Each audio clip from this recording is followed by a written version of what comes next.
गोलीबारी से फिर दहला अमेरिका। ओक्लाहोमा विश्वविद्यालय के बाद अब दक्षिण कैरोलिना में फायरिंग, 6 लोग घायल। राष्ट्रपति द्रौपदी मुर्मू का असम दौरा। राष्ट्रपति मुर्मू ने तेजपुर एयरफोर्स स्टेशन से लड़ाकू विमान सुखोई में भरी उड़ान।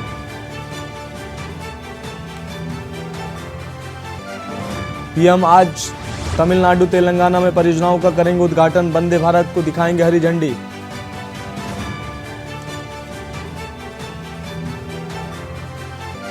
कर्नाटक विधानसभा चुनाव को लेकर आज बीजेपी जारी कर सकती है उम्मीदवारों की सूची। आज दिल्ली पहुंचेंगे पूर्व सीएम येदियुरप्पा।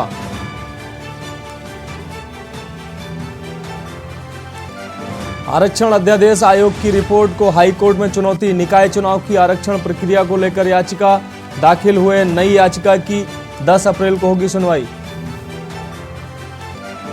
दुनिया भर में फैला कोरोना का XBB 1.16 वेरिएंट। भारत में बढ़ते कोरोना मामलों के पीछे भी यही वेरिएंट। कोरोना के डेली केस 6,000 पार। आप देख रहे हैं के न्यूज, खबरों का सारथी। नमस्कार, मैं हूं आपके साथ मनोज मानस। रुक करते हैं खबरों का। खबर अयोध्या से आ रही है। डीजीपी राजकुमार विश्वकर्मा का अयोध्या दौरा आज। आपको बता दें, अयोध्या धाम में दर्शन पूजन, राम जन्मभूमि की सुरक्षा का लेंगे जायजा। पुलिस लाइन सभागार में अपराध को लेकर भी करेंगे चर्चा। लगभग 10 बजे अयोध्या धाम पहुंचेंगे डीजीपी। महाराष्ट्र सीएम एकनाथ शिंदे दौरे के एक दिन पूर्व डीजीपी का अयोध्या दौरा। तो डीजीपी राजकुमार विश्वकर्मा का अयोध्या दौरा आज। आपको बता दें, अयोध्या में दर्शन पूजन, राम जन्मभूमि की सुरक्षा का लेंगे जायजा। अयोध्या धाम शहर के सुरक्षा का भी लेंगे जायजा। तो आपको बता दें, पुलिस लाइन सभागार में अपराध को लेकर करेंगे समीक्षा बैठक। अयोध्या धाम शहर के सुरक्षा का भी लेंगे जायजा। पुलिस लाइन सभागार में सुरक्षा को लेकर समीक्षा बैठक भी करेंगे। तो महाराष्ट्र के सीएम एकनाथ शिंदे के दौरे से एक दिन पहले उत्तर प्रदेश के डीजीपी का अयोध्या दौरा काफ़ी अहम हो सकता है सुरक्षा के लिहाज से ये दौरा। तो डीजीपी राजकुमार विश्वकर्मा का अयोध्या दौरा।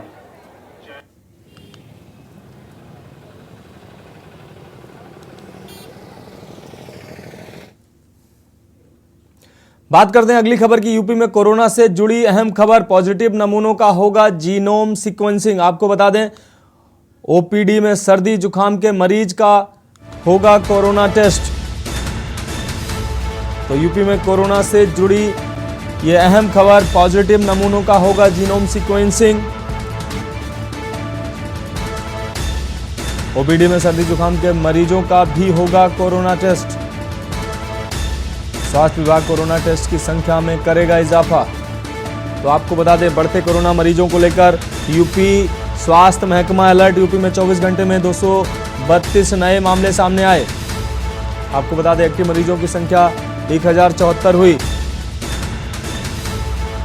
केंद्र ने हालात से निपटने के लिए अलर्ट रहने के दिए आदेश।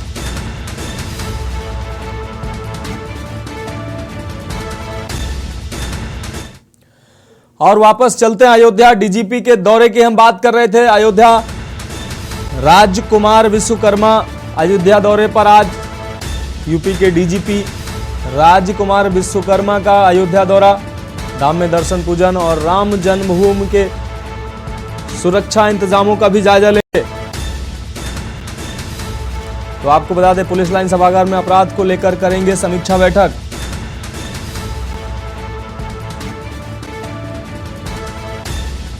हमारे साथ हमारे सहयोगी आरपी सिंह हमारे साथ जुड़ गए हैं। आरपी, अयोध्या में डीजीपी का दौरा कितना अहम है, क्योंकि सुरक्षा के लिहाज से अगर देखा जाए, और अभी एक दिन बाद महाराष्ट्र के सीएम एकनाथ शिंदे का भी अयोध्या दौरा है, उस लिहाज से डीजीपी का दौरा कितना अहम? जी इस समय रामनगरी अयोध्या में राजकुमार वर्मा जी अयोध्या पहुंच चुके हैं और हनुमानगढ़ी का पूजन दर्शन करने के बाद इस समय राम जन्मभूमि का जायजा ले रहे हैं प्रशासन पुलिस जी। और आपको बताते चले कि यहाँ पे जो है कल जो है सिंधे जी का भी दौरा है, उसका भी जायजा लेंगे कि प्रशासन व्यवस्था क्या क्या कमी है, वो पूरी चीजों का जायजा लेंगे पुलिस लाइन में। जी आपको बताते चले आरपी, अयोध्या में जिस तरह से महाराष्ट्र के सीएम का दौरा है और महाराष्ट्र के तमाम कार्यकर्ता, वो शिवसेना से जुड़े कार्यकर्ताओं का जमावड़ा पहले से हो गया है, तो सुरक्षा के लिहाज से कितना अहम है ये दौरा डीजीपी का? इसके अलावा अयोध्या में सुरक्षा के चाक चौबंद व्यवस्थाएं कैसी हैं? अपडेट दीजिए। हर जगह पे प्रशासन व्यवस्था चार चौबंद कर दी गई है, जगह जगह पे बैरिकेटिंग भी की गई है और जो है प्रशासन रूट को भी डायवर्जन किया गया है कि कहीं भी अप्रिय घटना न घटे, क्योंकि यहाँ पे मुनिराज जी जो कप्तान है खुद बहुत स्ट्रिक्ट है और प्रशासन व्यवस्था चारों तरफ चुस्त, और डीजीपी जो आए हुए हैं अयोध्या में, इसी की समीक्षा बैठक में कहीं भी चूक ना हो, उसकी प्रशासन व्यवस्था चारों तरफ चुस्त करने के लिए। जी आपको आरपी डीजीपी के अन्य कोई दौरे और भी हैं इसके अलावा, सुरक्षा व्यवस्था का जायजा लेने के अलावा? और तो कोई यहाँ पे कोई दौरे नहीं। इसके बाद ये सीधे जाएंगे पुलिस लाइन में, वहां समीक्षा बैठक करेंगे, जो अपराध है और चीजों का सब नियंत्रण देखरेख करेंगे। जी आरपी, बहुत शुक्रिया आपका इस अहम जानकारी के लिए। तो आपको बता दें, अयोध्या दौरे पर यूपी के डीजीपी, आपको बता दें राजकुमार विश्वकर्मा का अयोध्या दौरा, मंदिर में पूजन अर्चन के बाद सुरक्षा के लिहाज से समीक्षा बैठक भी करेंगे।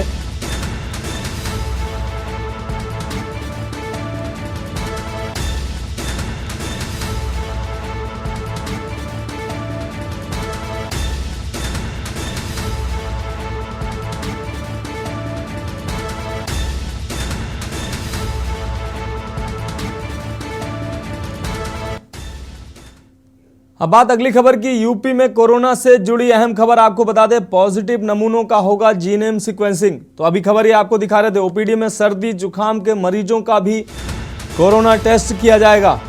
स्वास्थ्य विभाग कोरोना टेस्ट की संख्या में करेगा इजाफा। आपको बता दें, यूपी में 24 घंटे में 232 नए कोरोना मरीज सामने आए हैं। ओपीडी में सर्दी जुकाम के मरीजों का भी होगा कोरोना टेस्ट। स्वास्थ्य विभाग कोरोना टेस्ट की संख्या में करेगा इजाफा। यूपी में 24 घंटे में 232 नए कोरोना के केस। एक्टिव मरीजों की संख्या पहुंचकर 1074 हुई। केंद्र ने हालात से निपटने के लिए अलर्ट पर रहने के दिए निर्देश। वायरस का नए स्वरूप बन रहा है चुनौती। तो यूपी में कोरोना से जुड़ी अहम खबर, हमारे संवाददाता प्रवेश शर्मा दिल्ली से लाइव जुड़ चुके हैं। जी प्रवेश, जिस तरीके से कोरोना की विस्फोटक स्थिति है यूपी में, जीनोम सीक्वेंसिंग की बढ़ाई गई है संख्या, साथ ही कोरोना टेस्टिंग की संख्या भी बढ़ाने के लिए सरकार ने निर्देश दिए हैं। क्या कुछ अपडेट देंगे आप?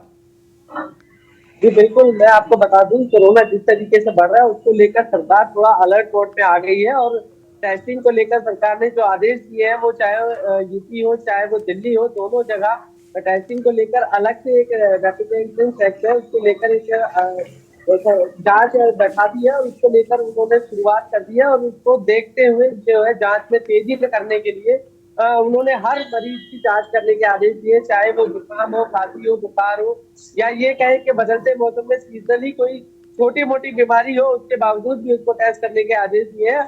और ये एक बहुत बड़ी बात है। इसको देखते हुए जो है कोरोना का कोई भी मरीज या ये कहें नए वेरिएंट का कोई भी मरीज छूटेगा नहीं, और वो अगर समय रहते टेस्टिंग हो जाती है और पकड़ में आ जाता है तो उसका संक्रमण फैलने का जो रेशो है वो थोड़ा कम होता हुआ दिखता है। जी प्रवेश, हमारे साथ आप बने रहिए। भरत सेठी हमारे संवाददाता लखनऊ से हमारे साथ जुड़ गए हैं। भरत, जिस तरीके से कोरोना लगातार बढ़ रहा है, अब सरकार और स्वास्थ्य महकमे ने सर्दी जुकाम के मरीजों की भी कोरोना टेस्ट की जांच की बात की है, क्या है खबर? और इससे हर मरीज की कोरोना टेस्टिंग की जांच होगी तो कितना दबाव होगा, कितनी तैयारियां हैं? देखिए, बिल्कुल निश्चित तौर पर जिस तरीके से कोरोना के आंकड़ों ने उछाल मारी है, कहीं ना कहीं सभी की चिंता बढ़ गई है। केंद्रीय स्वास्थ्य मंत्री ने भी बैठक करी थी, तमाम जो राज्य के जो स्वास्थ्य मंत्री थे उनसे बात की गई, समझा गया कि आखिरकार कारण क्या है बढ़ने का, तमाम इश्यू पर, तमाम बिंदुओं पर बात की गई। अब यूपी में लगातार जो आंकड़े बढ़ रहे हैं उसमें अब देखा जाए तो 1000 के आसपास जो आंकड़ा है वो पहुंच चुका है एक्टिव मरीजों का। और राजधानी में पिछले अगर 24 घंटे की बात करते हैं तो लगभग 50 मामले लखनऊ में सामने आए हैं।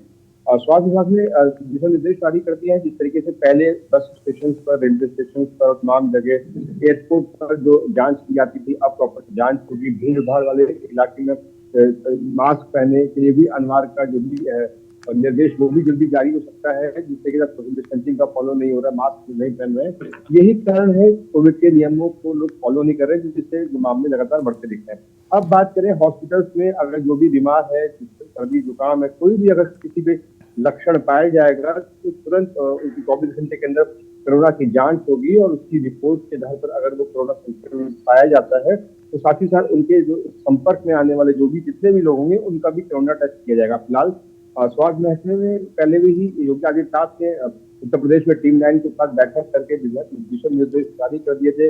वेंटिलेटर्स जो है उसका प्रॉपर तरीके से रख रखाव और उसको भी इंतजाम कर दिया जाए, एक्टिव मोड पर रखा जाए। चाहे बात करें ऑक्सीजन प्लांट की, उसको भी एक्टिव मोड पर रखने के लिए कह दिया गया था। और हॉस्पिटल्स की अगर बात करें, लखनऊ में और जिले में तमाम जो हॉस्पिटल्स हैं वहां पर कोविड बेड कोविड के लिए, कोविड वार्ड के लिए आदेश दे दिए गए हैं। फिलहाल सरकार भी अब एक्टिव मोड पर नजर आ रही है, लेकिन लोगों की लापरवाही है जिस कारणवश ये कोरोना के आंकड़ों में एक बार फिर अप्रैल महीने में ही इजाफा देखने को मिल रहा है। अक्सर देखा गया है मार्च और अप्रैल में ही कोविड की जो आंकड़े हैं वो बढ़ते हैं और यही इसी बीच में ही लोग एकदम लापरवाह हो जाते हैं। जिस तरीके से कोविड के आंकड़ों में कमी हुई थी, लोगों ने भी कोविड के नियमों को अनदेखा कर दिया था, बस अब वही अनदेखा जो है अब कोविड के आंकड़ों का बढ़ता कारण बनता जा रहा है। जी हाँ भरत, अगर हम बात करें मुंबई और दिल्ली जहां कोरोना के बड़े पैमाने पर मरीज सामने आ रहे हैं, ऐसी स्थिति में मुंबई और दिल्ली से आने वाले यात्रियों की अगर हम बात करें तो यूपी में जो यात्री आ रहे हैं इन जगहों से और स्टेशनों और बसों के माध्यम से, तो यहाँ कोई ऐसी व्यवस्था की गई है जिससे उनकी ट्रेसिंग की जा सके कि जो बाहर से आ रहे हैं उनको पता लगाया जा सके कि इनमें कोरोना के लक्षण तो नहीं है? रेलवे स्टेशनों, बस अड्डों पर, ऐसी जगहों पर देखिए बिल्कुल एक हेल्प डेस्क, कोरोना डेस्क बनाया गया था जहाँ पर पहले यात्री जाते थे, चाहे वो हवाई जहाज से जाए, चाहे वो ट्रेन से जाए, चाहे वो बस से जाए। और जहाँ उधर से भी अगर बात करें महाराष्ट्र या अन्य राज्यों से लखनऊ पहुंचते थे लोग, उनका प्रॉपर तरीके से कोविड जांच होती थी प्रॉपर, और लोगों का बुखार, टेम्परेचर चेक किया जाता था। और लेकिन अब वो सुविधा नहीं दिख रही थी। इस तरीके से जांच जो कोविड डेस्क जो बने थे अब वो नहीं दिख रहे थे। लेकिन हाँ, अब दिशा निर्देश एक बार फिर राज्य सरकार ने जारी कर दिया। स्वास्थ्य महकमे ने भी ये भी दिशा निर्देश कर दिए गए कि हॉस्पिटल्स जो डॉक्टर्स की जो टीम है वो भी अब एयरपोर्ट पर तैनात रहेगी और जो बाहर से लोग आएंगे उनका प्रॉपर तरीके से कोविड जांच होगी। अब लगातार जो जिस तरीके से आंकड़ा बढ़ रहा है, अब सभी लोग एक्टिव मोड में आते हुए नजर आ रहे हैं। जी हाँ प्रवेश, हम आपके पास आना चाहेंगे। प्रवेश, अभी देश में आईपीएल चल रहा है, दिल्ली, लखनऊ, अलग अलग स्टेडियमों में आईपीएल चल रहा है। दुनिया भर के लोग जो क्रिकेट प्रेमी हैं वो देश में आ रहे हैं और इंटर ट्रेवलिंग हो रही है, इस प्रदेश से उस प्रदेश, इस जिले से उस जिले। तो आईपीएल से जुड़े जो मैच देखने वाले लोग होते हैं, दिल्ली से मुंबई आ रहे हैं, मुंबई से दिल्ली आ रहे हैं, तो इनमें इनको ट्रेस करने के लिए एक दूसरे से कोरोना ना फैले, इनकी गैदरिंग ऑब्वियसली होगी, तो कोरोना ना फैले इसके लिए शासन की कोई तैयारी नजर आ रही है क्या? जी बिल्कुल बिल्कुल, आपने बहुत अच्छा सवाल किया और मैं आपको बता देना चाहता हूँ कि आईपीएल में लाखों लोग एक साथ मैच को देखते हैं। कई बार देखा ये जाता है कि वो एक राज्य से दूसरे राज्य में भी अपना मैच देखने के जो इच्छुक होते हैं वो कई बार अपने राज्य को छोड़कर दूसरे राज्य में भी मैच देखने जाते हैं। और आईपीएल का जो क्रेज है वो इस कदर है कि लोग भारी संख्या में पहुंचते हैं। लेकिन बात अगर जांच की करें तो कोई भी सिस्टम नहीं है या ये कहे कोई भी नियम नहीं है। वहां पर सिर्फ एक टिकट लेना है और सिंपली आपको जो है गैदरिंग में घूम सकते हो, आ सकते हो, जा सकते हो, कोई रोक टोक नहीं है। और इवन मैं आपको बता दूं, जब मैच शुरू होता है और मैच खत्म होता है तो उसके दौरान एक साथ हजारों की संख्या में भीड़ बाहर सड़कों पर भी निकलती है, जिसके कारण ट्रैफिक भी जाम होता है। कई लोग एक दूसरे से टच भी होते हैं। सोशल डिस्टेंसिंग की बात करें तो वो पूरी धज्जियां उड़ती है। लेकिन जिस तरीके से कोरोना बढ़ रहा है तो सरकार को इस ओर भी ध्यान देना होगा। पहले भी हमने जब देखा था जब दो या तीसरी वेव आई थी, उससे पहले जो स्टार्टिंग में आई थी, तो इस तरीके के आयोजनों पर रोक लगा दी गई थी ताकि जो है कोरोना ना बढ़े और उसको रोका जा सके। तो इस ओर सरकार को फिर से ध्यान देना चाहिए और सोशल डिस्टेंसिंग का पालन करना चाहिए। कम से कम कोई मैच देखने आ रहा है तो उसकी जांच तो अनिवार्य कर देनी चाहिए। जी, हमारा आखिरी सवाल भरत से है। भरत, जिस तरीके से अभी निकाय चुनाव यूपी में सरकार कराने की तैयारी कर रही है, निकाय चुनाव में तमाम चुनाव प्रचार होंगे, तमाम भीड़ इकट्ठी होंगी, रैलियां होंगी, तो कोरोना की वजह से क्या निकाय चुनाव पे प्रभाव होता दिखाई दे रहा है? देखिए, अगर अभी बात करें इस तरीके की संभावनाएं नहीं बताई जा सकती, क्योंकि अभी कोरोना का जो विकराल रूप है वो देखने को नहीं मिल रहा। लेकिन हाँ, ये कहना गलत नहीं होगा कि अगर कोरोना के आंकड़ों में इजाफा होता है या फिर मौत के आंकड़ों में इजाफा होता है तो कहीं ना कहीं सरकार भी चिंतित होगी और हाईकोर्ट भी इसमें कुछ ना कुछ अपनी तरफ से सरकार से प्रश्न कर सकता है। अभी अगर बात करें कोविड के प्रोटोकॉल्स का अगर फॉलो किया जाए तो तमाम जो बढ़ते आंकड़े हैं उसमें कटौती देखने को मिल सकती है। लेकिन अगर निकाय चुनाव बेहद नजदीक है और उसके बाद 2024 में लोकसभा चुनाव है, तमाम सरकार के ऊपर और किस तरीके से इसको मैनेज करना तमाम जिम्मेदारियां रहेंगी। लेकिन हाँ, अगर कोरोना के आंकड़े बढ़ते हैं तो शायद तो ये चिंता का विषय जरूर है कि जो निकाय चुनाव है उसको किस तरीके से हैंडल करेंगे और बढ़ते आंकड़ों को किस तरह से रोका जाएगा। जी हाँ भरत, तमाम शुक्रिया आपका, प्रवेश आपका भी तमाम शुक्रिया इस अहम जानकारी के लिए। तो आपको बता दें, देश भर में कोरोना के लगातार मामले बढ़ रहे हैं। और बात लखनऊ की करें तो ओपीडी में आने वाले सभी मरीजों, खासकर सर्दी जुकाम वाले सभी मरीजों के कोरोना टेस्ट के स्वास्थ्य महकमे ने आदेश दिए हैं। तो लगातार दिल्ली हो, मुंबई हो, देश का कोई भी हिस्सा हो, कोरोना के पेशेंट लगातार बढ़ रहे हैं।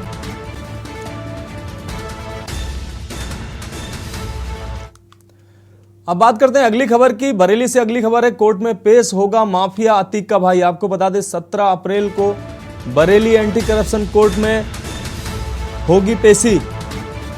तबीयत खराब होने से अशरफ नहीं हुआ था, कल पेश होना था लेकिन अशरफ पेश नहीं हो पाया था। तबीयत खराब होने से कल अशरफ कोर्ट में पेश नहीं हो पाया था। तो आपको बता दें भितरी चैनपुर थाना क्षेत्र में है बरेली जेल।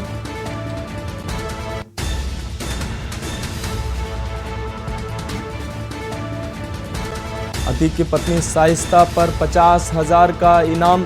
साथ ही आपको बता दें अतीक की पत्नी शाइस्ता पर इनामी राशि भी बढ़ाई गई है।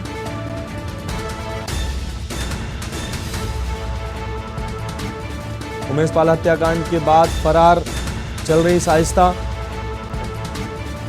कोर्ट में पेश होगा माफिया। 17 अप्रैल को बरेली एंटी करप्शन कोर्ट में पेशी। तो अशरफ की पेशी होनी है। तबीयत खराब होने से कल अशरफ नहीं हो पाया था पेश। भितरी चैनपुर थाना क्षेत्र में है बरेली जिला जेल। तो बरेली जिला जेल से अशरफ को ले जाया जाएगा। कल पूरी तैयारियां होने के बाद अशरफ की अचानक तबीयत बिगड़ी, इसके बाद उसको पेश नहीं किया जा सका। इसके साथ ही दूसरी खबर यह है कि माफिया अतीक की पत्नी शाइस्ता परवीन की ऊपर जो 25,000 का इनाम था उसको दुगना किया गया है। वो इनाम 50,000 की इनामी राशि कर दी गई है। और हमारे संवाददाता राहुल मिश्रा इसी खबर पर हमारे साथ जुड़ गए हैं। जी राहुल, 2 मामले अशरफ को कोर्ट में पेश होना है 17 तारीख को, जो कि कल उसको पेश होना था लेकिन उसकी तबीयत अचानक बिगड़ी। अब ये कैसे बिगड़ी ये तो जांच की बात है, लेकिन तबीयत बिगड़ी और कोर्ट में उसको पेश नहीं किया जा सका। 17 तारीख को उसकी पेशी है। दूसरी तरफ उस अतीक की पत्नी पर इनामी राशि डबल की गई है। क्या है खबर, क्या अपडेट देंगे? जी आपसे बता दें कि अतीक अहमद का जो ये भाई अशरफ, इसे 17 तारीख को कोर्ट में एंटी करप्शन कोर्ट में पेश किया जाएगा, क्योंकि ये अपने आप बचने के लिए भी कहा जा सकता है कि तबीयत खराब हो गई। ये जो अशरफ किसी और की तबीयत खराब करता था, आज उसकी तबीयत खराब है। इसका मतलब कहीं ना कहीं कारण तो है यही है। ये जांच का विषय है। सबसे बड़ी बात यह है कि जांच का विषय है, स्वास्थ्य विभाग जांच करे कि सही में तबीयत खराब है कि गलत में। कहीं ना कहीं अपने आप को बचने के लिए भी कर सकता है, क्योंकि जो योगी सरकार का जो सिस्टम है वो आज की डेट में बहुत ही तेजी के साथ चल रहा है। गुंडा माफिया सब अंदर अपने आप को सरेंडर कर रहे हैं।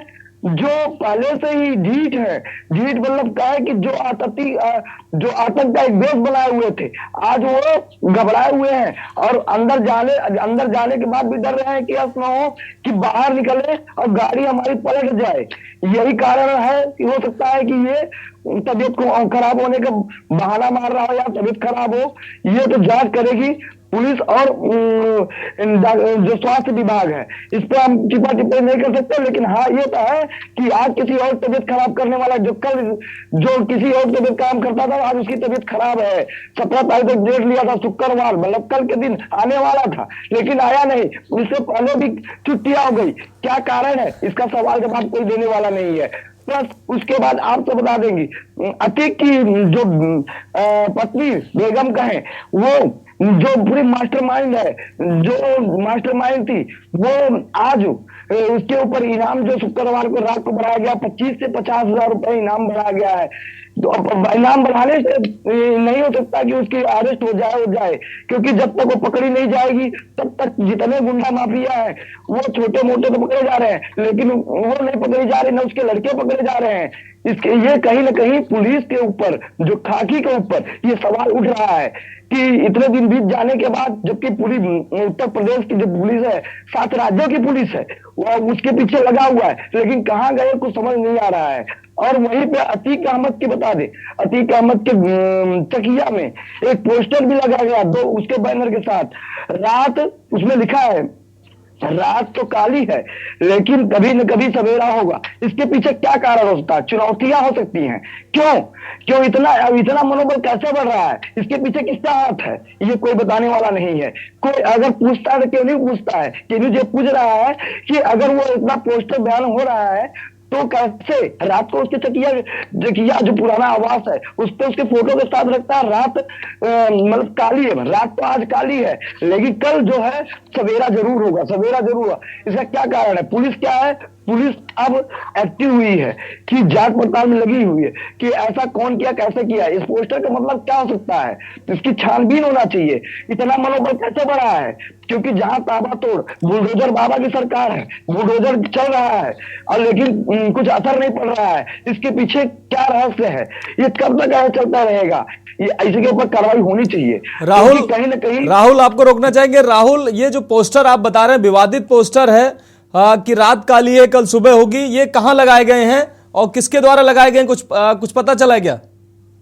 जी आपसे बता दें कि अभी हम इतना बता सकते हैं कि ये रात की समस्या है कि कहीं तो उसके चकिया पड़ता है, जो उसका पैतृक आवास है, वो चकिया में उसके घर के सामने पोस्टर और फोटो, उसके 2 फोटो लगे हैं, उसमें लिखा हुआ है, लेकिन अभी तक कोई सुराग नहीं मिल पाया कि कैसे लगा, किसने लगाया, क्योंकि ये जांच के विषय है। बिना जांच के कुछ होगा नहीं, जांच करने के बाद मालूम चल सकता है कि किसने लगाया। और पुलिस को चुनौती है, एक तरह से ये चुनौती स्वीकार करना पड़ेगा, क्योंकि जहां पे ताबड़तोड़ कार्रवाई हो रही है। अभी आपसे बता दें उसके रिलेटिव जो पकड़े गए मेरठ से, उनसे भी खुलासा करवा रही है पुलिस, क्योंकि वो 2 वहां गुड्डू मुस्लिम कह रहे हैं राहुल, इस पोस्टर पर पुलिस ने किसी तरीके का कोई संज्ञान लिया है क्या? पुलिस जांच में लगी है, आपसे बता दें। तो ये जब से मामला उठा है, तूल पकड़ा है, क्योंकि जो मीडिया है ये दिखा रही खबरें को कहीं ना कहीं संज्ञान पुलिस ली है और संज्ञान लेने के बाद जांच पड़ताल में लगी है। और आपसे बता दें कि यहाँ के जो कमिश्नर रवि शर्मा जी हैं, वो खुद इस जांच में इन्वॉल्व हैं, जांच करवा रहे हैं।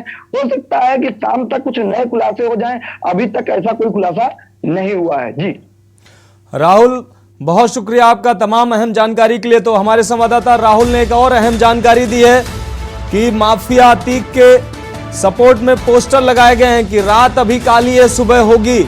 तो इस तरीके के पोस्टर लगाए गए हैं। निश्चित रूप से पुलिस के लिए ये चुनौती, और पुलिस को इस पोस्टर पर संज्ञान लेना चाहिए। ये चुनौती के तौर पर पोस्टर लगाए गए हैं। तो 17 अप्रैल को बरेली एंटी करप्शन कोर्ट में पेश होना है माफिया अतीक के भाई अशरफ को। साथ ही आपको बता दें कि माफिया अतीक की पत्नी शाइस्ता परवीन पर इनामी राशि डबल की गई है। अब देखना होगा कि क्या इनामी राशि डबल करने से शाइस्ता परवीन को पुलिस पकड़ने में कामयाब होती है।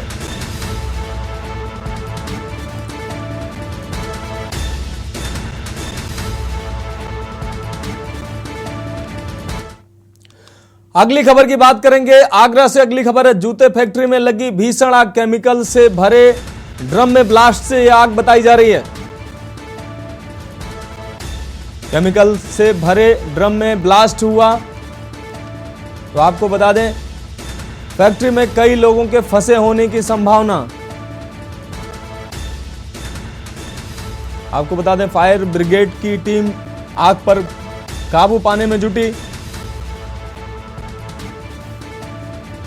तो आगरा से अहम खबर आपको दिखा रहे हैं। फैक्ट्री में कई लोगों के फंसे होने की संभावना।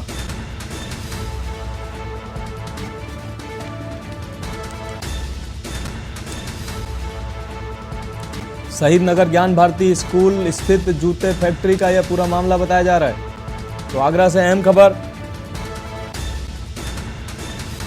जूते फैक्ट्री में ये भीषण आग का मामला सामने आ रहा है। केमिकल से भरे ड्रम में हुआ ब्लास्ट। आपको बता दें, फैक्ट्री में कई लोगों के फंसे होने की संभावना। और हमारे संवाददाता अजेंद्र चौहान आगरा से हमारे साथ जुड़ चुके हैं। अजेंद्र, इस केमिकल फैक्ट्री में आग का ये पूरा मामला बताया जा रहा है, क्या है पूरा मामला? कई लोगों के फंसे होने की भी बात की जा रही है। देखिए, जिस तरह से ये जो जूता फैक्ट्री है, यहाँ ये केमिकल का भी यहाँ गोदाम बताया जा रहा है। और यहाँ पर कल देर रात को यहाँ पर आग लगी और आग इतनी भयानक थी कि तस्वीरों में देख सकते हैं कि तमाम यहाँ पर आग का धुआं काफी दूर तक देखने को मिला। फायर ब्रिगेड की गाड़ी यहाँ पर आई। पहले आशंका ये जताई जा रही थी कि कई लोग इसमें फंसे हो सकते हैं। कई घंटे तक आग पर काबू पा लिया गया, कोई जनहानि नहीं हुई।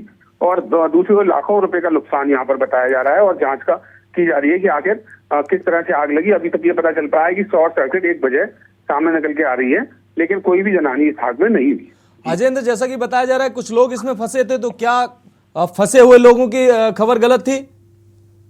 देखिए, जिस तरह से आग लगी और पहले ये माना जा रहा था कि आग लगते ही कुछ लोग इसमें से बाहर आ गए थे और कुछ लोग इसमें हैं पहले थे, लेकिन जब आग पर काबू पाया गया तो वहां जब चेक किया गया तो वहां पर ऐसा कोई भी नहीं था। एक जो दो लोग झुलसे हुए की झुलस गए थे, जिनको उपचार के लिए भेज दिया गया, लेकिन जनहानि की अभी तक कोई सूचना नहीं मिली। अजेंद्र, अहम जानकारी के लिए आपका शुक्रिया। तो आपको बता दें, ये केमिकल फैक्ट्री में आग का मामला, जूता फैक्ट्री में लगी भीषण आग और ये केमिकल ब्लास्ट से आग और ज्यादा फैली, ऐसा बताया जा रहा है। और हमारे संवाददाता अजेंद्र चौहान ने बताया कि किसी तरीके की जनहानि की कोई खबर नहीं है। खबरों में अभी के लिए इतना ही। मुझे दीजिए इजाजत और आप देखते रहिए के न्यूज इंडिया।